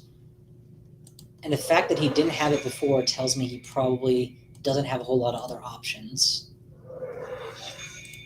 And he discarded Scorched. He's going to be so sad. Hell of a time to discard. All right, so that's going to be the fun house. I don't want to guarantee it, but yeah. If successful, so I don't lose the money for trying and failing, right? So we're going to click to run R&D. He's going to res the fun house, and we're going to jack out. And just like that, he is poor. Then we're going to drop a scrubber and hit all his remotes. It is a sound plan. R&D. What, are you going to let me in? Accesses are accesses, buddy. I'll take them. Nope, that's fine. That's totally fine. I think, yeah, we should scrubber. We should definitely scrubber while we still can. Scrubber, run server 1, hope it's not a trap, and if it is, deal with it. Ooh, yeah, we trash those. You clearly want stuff that you can't have, and I don't want you to have what you can't have. And rather than go poor, we're going to run archives and get our money back. This was a hell of a keep. We haven't drawn a single card, and we already are. Oh, Public Trail, Scorch, die. Oh no, non-die cards, and Scorch is in the bin. So what is he gonna get? Biotic Labor. He's not rich enough for Biotic Labor. And now, just like that, he's rich enough for Biotic Labor. Okay, well, we got a clear board to work with. We can do anything we like. I almost want to just click Run HQ and force him to res it. I mean, I have nothing to lose, literally, at this stage. So, yeah, go for it. HQ, what are you going to do? I got a recurring credit. Yeah, I think we take those. We are going to gain 3 credits. We're going to see one card from HQ. We're going to potentially trash up to 3 credits for free. We're going to steal a 3-pointer rip style.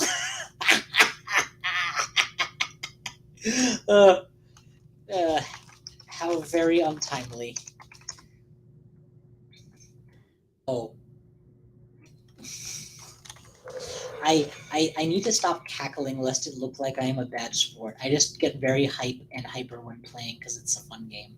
I think I can install Carmen for 3 here, but Carmen doesn't get me through cheaply at all. I'm paying 1, 2, 3, take a tag, pay more to break. It's actually cheaper to just pay the Funhouse. I don't need the Carmen, therefore I'm not installing the Carmen yet. I could install this and drink it, but not yet. Docklands it's a little late to use. Yeah, we just draw here. We'll just draw. Next turn we draw 3, install, drink for 8, and discard a card. It is a sound turn. Or draw 3, install, drink once, play another card, depending on how things look. So red team basically powered us through our first, how many turns? 4 turns. It let us trash everything that we needed to trash. We stole cards. We pressured every server. And we're still credit positive. Such a good play. Okay, he's poor. That's a good sign. Draw 3. But we know he's trying to biotic, so there's that. Inside career. I feel like I'm playing a slot machine every click with this deck. And since I filled it with wins, every click feels like a win. Like literally, my addictive personality is not going to survive this. First program you install each turn. Okay, so I don't have to do that yet. Boom. Boom.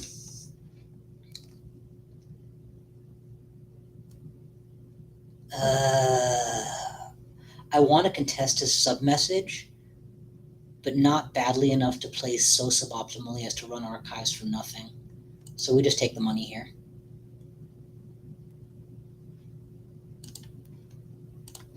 If you like Hazard, should be fun to use it.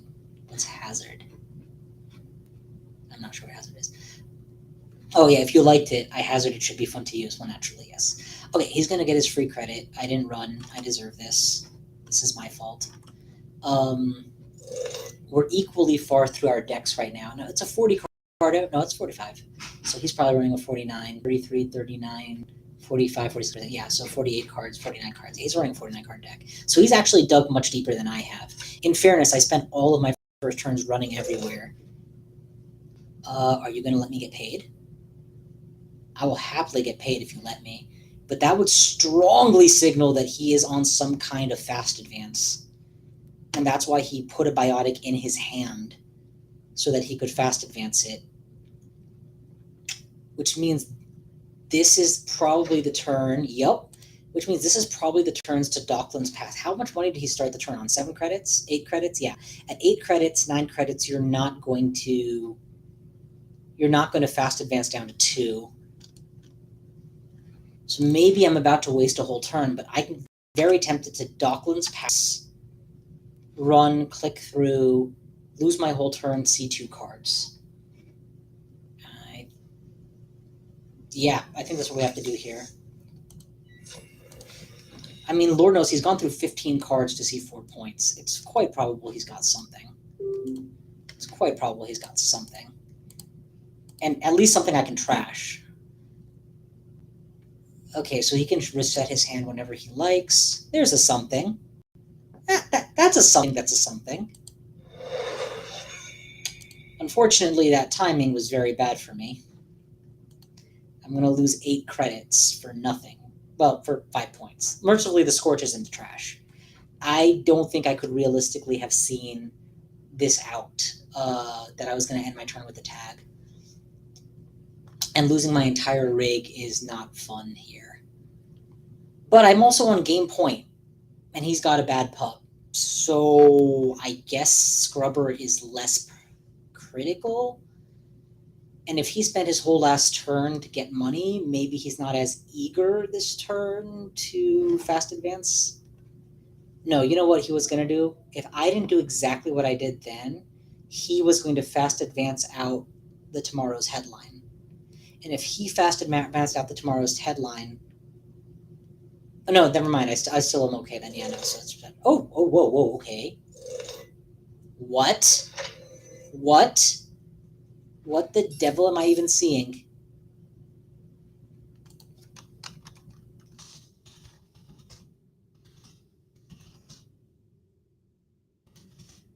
Okay, so the only card in his hand that we knew was Simulation Reset.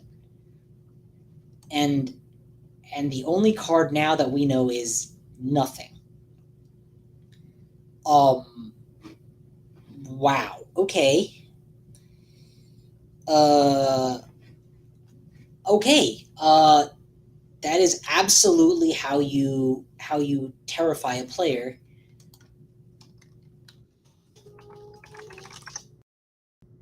Vertica Cipher is in the format. It does 2 damage plus 1 for each, which means I potentially go to 4 net damage by running server. I'm afraid of Vertica plus Clearinghouse.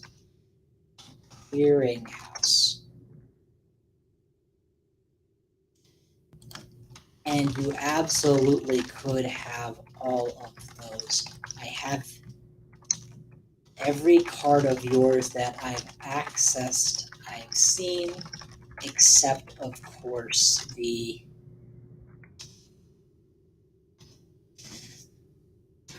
So, I guess the question is, does he have the Stone Cold Nuts or doesn't he? If I run here, and it's an Urtica, and I take 4 damage going to 0 cards in hand, and I draw 3, I'm dead to a Clearinghouse. If I run here, I'm dead immediately. If it's the 4. If it's an Agenda, it's probably going to deal some damage, like Orbital Superiority style. Orbital Superiority. 4 meat damage if I'm tagged. It's not going to win him the game otherwise. Sorry. Thinking of all my outs.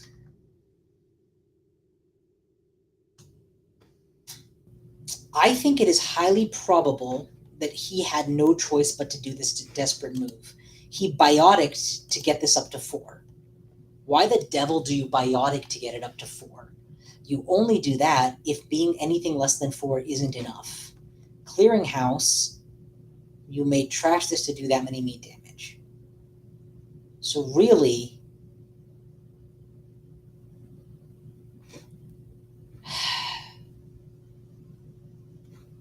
if it is a Clearinghouse,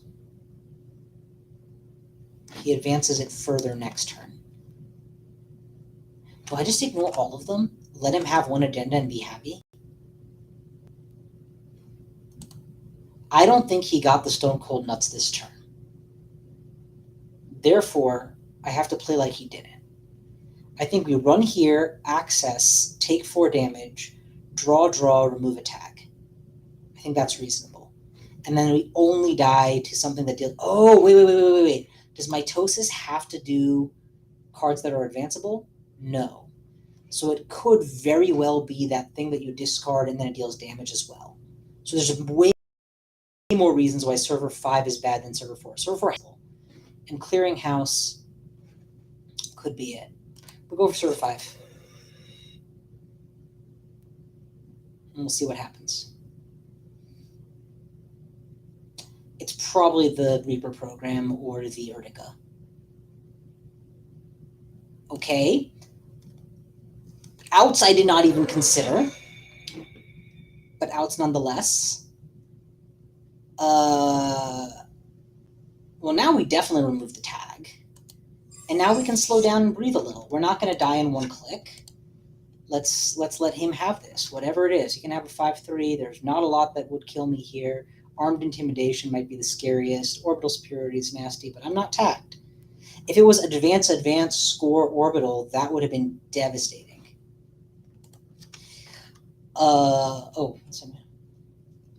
Which card? Mitosis?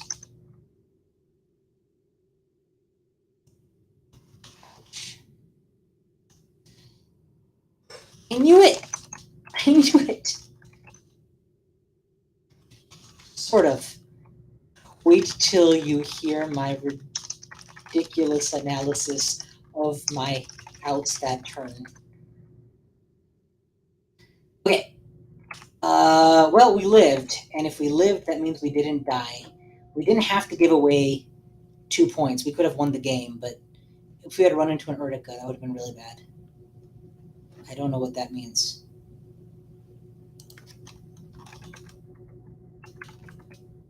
Got black into.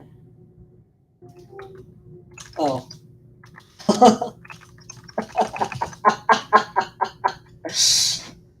Well, I didn't die, so there's that. Okay. At this point now, we probably speed up a little bit. We've been taking way too long, and he's very generous with that. Draw one. Oh, this is the card we play. Yeah, well, we need to be able to remove the tag, so not this turn. We eventually play that. Remove the tag. Drop. Draw another. Or drop Chesve. Drop DZMZ. No, run archives and install this for cheap. Just get our rig down. That seems reasonable. Yeah, that's fine. Run archives, get our money. Heavily discount the cost. If I do this, then this becomes even cheaper. Yeah, that's fine. Just keep going. Money is money. That was a bad play. I should probably have clicked for 4 credits if I had to do anything, but it's all good. I mean, at this point, oh, that kept him off of. Very odd. I was about to say it hasn't happened to me, but I guess he's never accessed cards because that's not what he does. All right. I am so excited that we're doing a Singleton game. That actually is the perfect capstone to this stream. And the deck isn't terrible. It's not good, but it's not terrible. And there's something very fun about playing against. He could be on anything, doing anything. Let's see what's out of the game now. He's lost the Scorch threat. He's lost the dig. He's got other forms of money. I'm not going to be... Oh, I didn't get rid of any traps yet. Hansai Review. Well, now he's not poor. He's not poor. I think we first click run, click through, and then last click install Carmen for this turn. We got everything we need. Let's just make it happen. We're going to get double accesses. It's going to be sick. He's drawn enough cards. There's probably an agenda. It's 1, 2, 3 accesses and a replacement card. We just go for it. Unless he double ices HQ, in which case it's all him. Okay, now the math changes. He can trash and shuffle away all his agendas. So anything he keeps isn't an agenda, unless he wanted an agenda, which I don't think is the case. If he trashes his whole hand and draws 3 cards, though, that is kind of like 2 new accesses plus full information on everything in his hand. That's still valuable. Yeah, I think we still go for it. Click, run HQ, double click through, get a free card, slap down Carmen, and trash anything for 1, 2, 3 bad pub credit discount.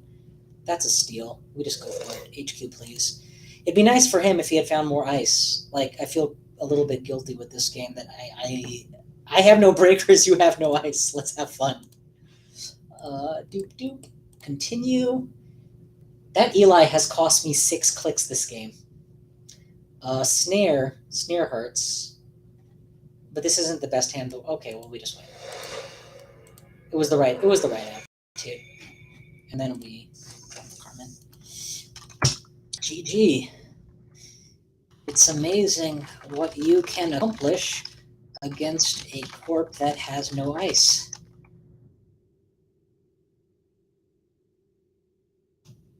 Three out of 4 agendas. I don't know what that means. Got 3 out of 4 agendas. 3 out of 4 of all the possible agendas.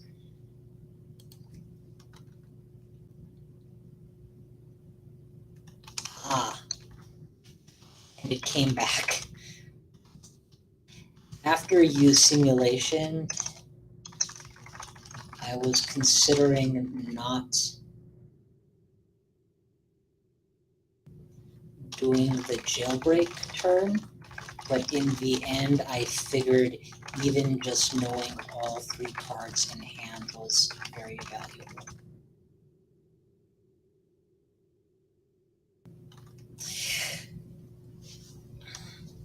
And it would give me the Carmen trigger plus DZMZ discount.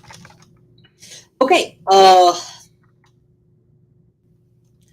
I have no idea what to make of that. I didn't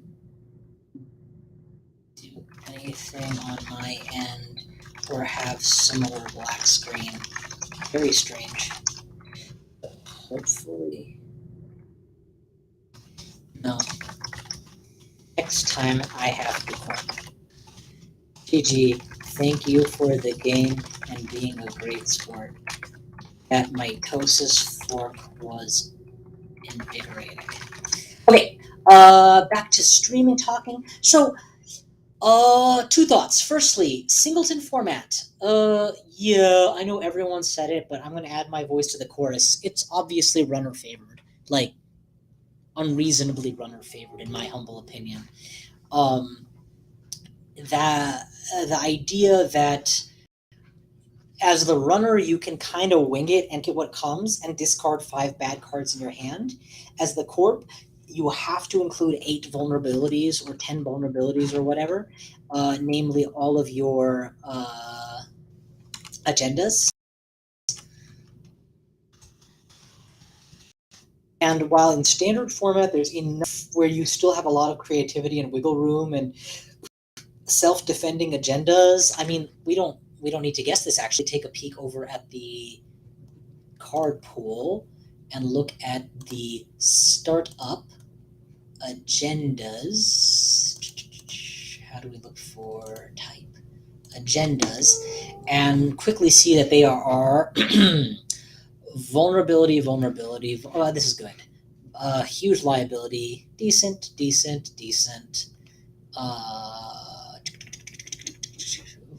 Very interesting.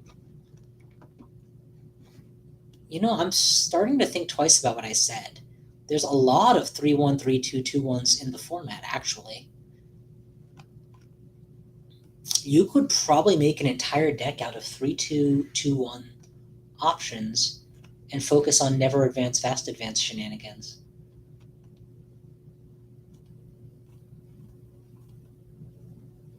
There are no self-preserving agendas,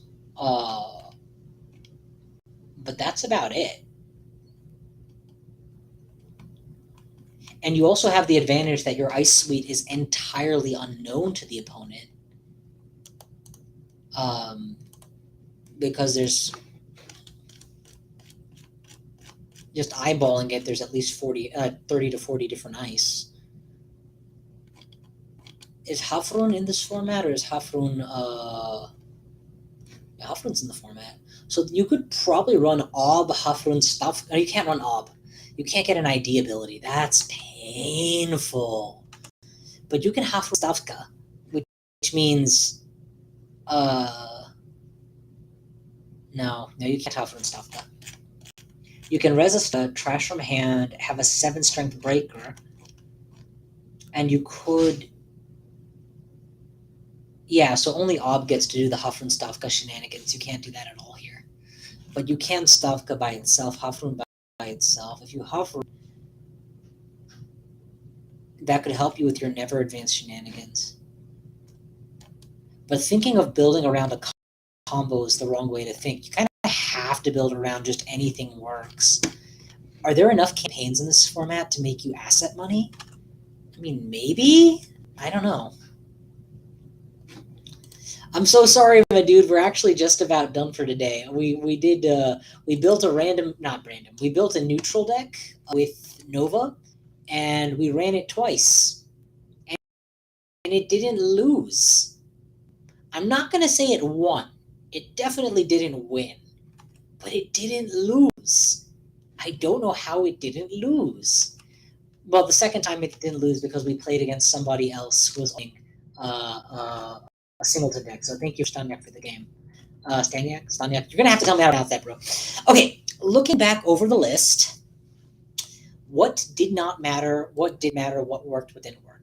Red team in startup, I want to say it again, in startup is very good.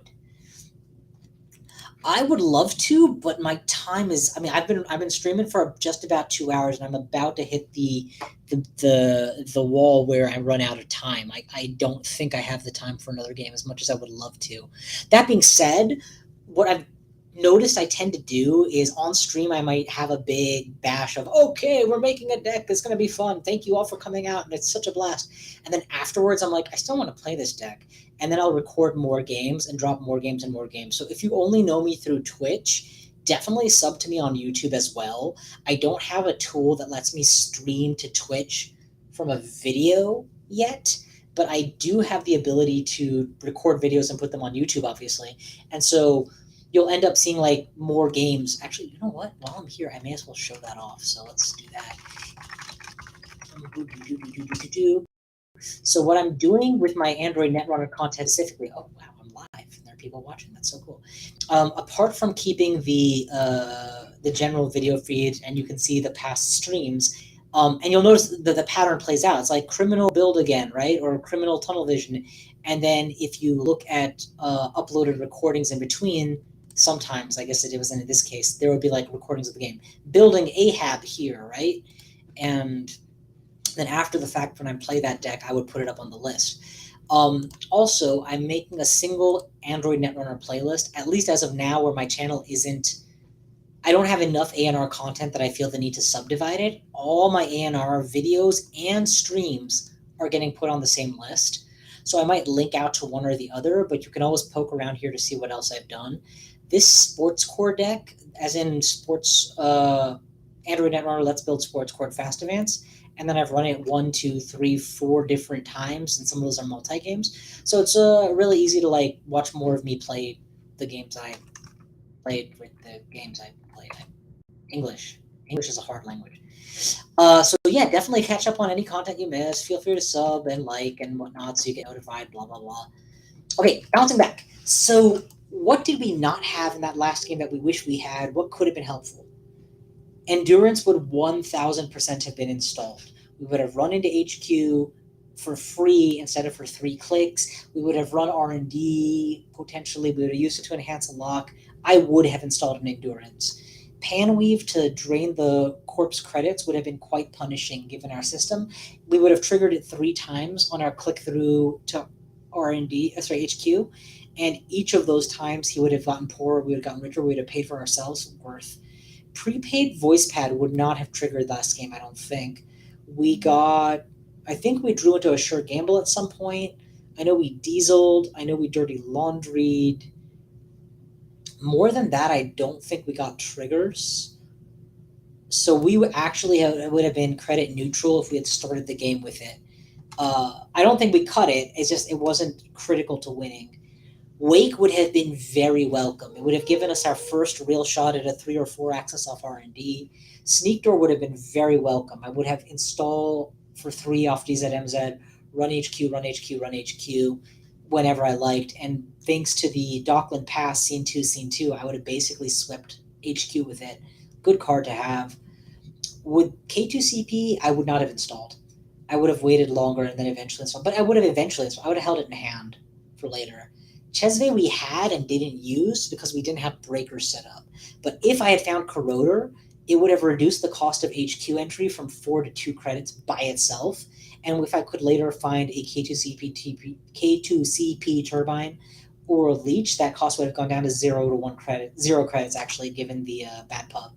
So Chesve was good. It just was... It was the card we need, just not the one we need right now. Botulus I would have used on the outer ice on R&D, and it would have been a free server whenever I needed to get in. Jailbreak does work. I'm blown away how good Jailbreak is. I thought it was a bad card, but it does everything you need it to. It gets you into HQ or R&D on temp, not gets you in. It helps you when you get into HQ or R&D on tempo, gives you 2 accesses, stacks with all your other effects. Red team did real MVP.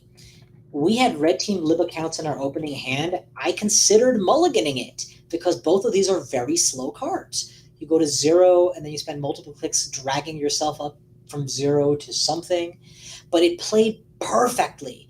It let me run on it gave me an incentive to run R&D turn 1, which showed me that he had a taggy card coming. And then it gave me credits to run archives. No way I run archives click 2. But it gave me the 6 credits and showed me that the Scorch threat was definitively off the table, which I didn't know. Like, that really changed my whole game plan. And then it gave me enough money to run HQ and force him to res an Eli, even though he probably didn't want to res that Eli. And same for the resing the, not Data Raven. What's the new Data Raven Funhouse? To res the Funhouse and R&D. Probably, if it weren't for this, and just go in. I'm not paying 4 or 5 credits to keep you off of a single access when you're not even going to take a tag for it. All of this played out really good. The scariest moment we had in the game was the mitosis play, and I don't think it's worth slotting tech to deal with that. I don't think that kind of play happens often enough for me to be slotting special tech for it, although the memory diamond to increase my hand size could have maybe let me draw a few more cards. But honestly, this game kind of shows that we don't necessarily need the extra hand size MU. We just need to be a little freer with when and how we play our deck. It's also an advantage of having so many cards that are just good to play whenever. There's never a bad time to play an Info Bounty, Dr. Nuke of Royal Egg, Red Team Free Lunch Club, or just whenever you want to get some money, slap a money card, get a draw card. But Docklands Pass also MVP. Docklands Pass let me sweep HQ repeatedly and win the game. If I could have a Docklands Pass for R&D, I would get one as well. And then maybe we could cut some of this. Nova Initumia, we can now change it from passable to very passable. Because Nova not go boom. Yay! That's about it for today. That's my 2 hours. I hope you guys enjoyed this stream. I had a blast. My only regret is not running my my Cat Padma deck, startup deck for you guys. But I'll try and record some Padma deck games and put them up. Or if I'm still playing startup, then maybe we do that in a future episode. But this is building a beautiful big basic Borealis, and I think that we have lived up to making a basic Borealis with this Nova deck. Thank you guys so much for watching. Thank you guys for coming out. It makes me ecstatic every time I'm able to see that there's people actually enjoying the stream, and I have a great time making it.